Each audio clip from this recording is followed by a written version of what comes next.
Hello friends, in today's video, we are going to discuss an important article which appeared in the Hindu paper on 22nd May 2021.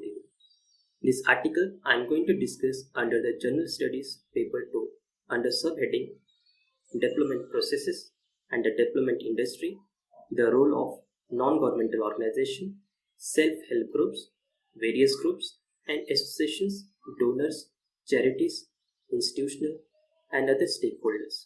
As friends, we have witnessed last year a COVID-19 situation. Now it has been a big epidemic for the whole world. So, what are the ways to tackle this COVID-19? So, this can be done by achieving global herd immunity and to prevent people from the new strains of the COVID-19. So, these two things can be achieved by universal vaccination program. So under this universal vaccination program, each and every single citizen of this world can be vaccinated. So this can be done through a program that is called Covax platform. This Covax platform basically a vaccine-led alliance. So there are three groups involved, that is Gavi, WHO and Coalition for Epidemic Preparedness Innovation. The aim of this program to purchase vaccine and donate to low-income countries. Doses for at least 20% of country's population.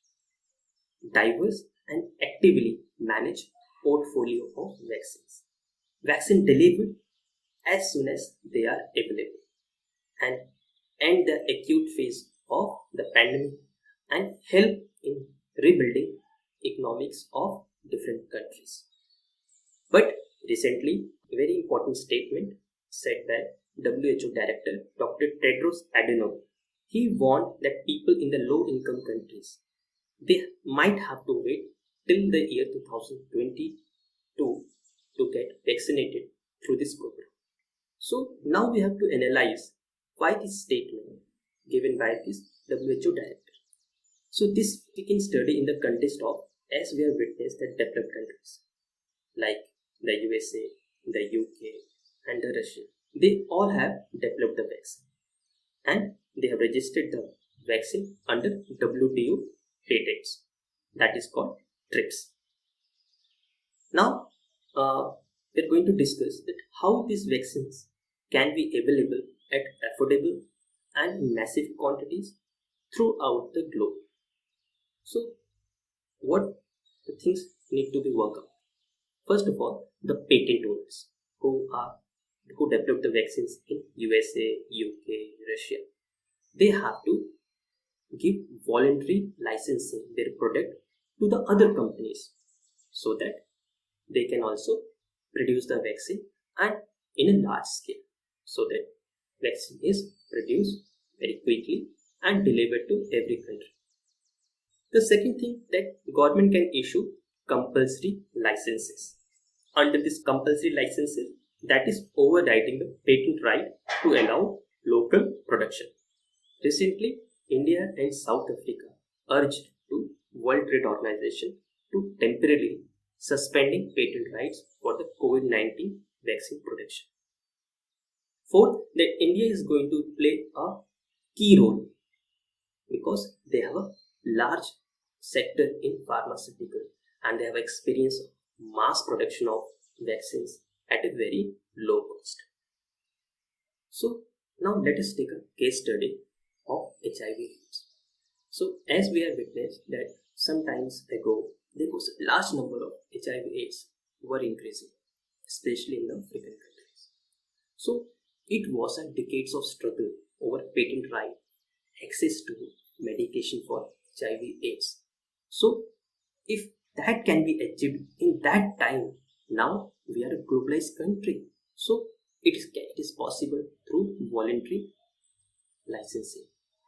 Second thing, that sharing patent right through voluntary licensing would need to involve India's large pharmaceutical sectors, whose production capacity helped make the treatments for AIDS more affordable in low-income countries and help in mitigating the pandemic. Now, What is the way forward?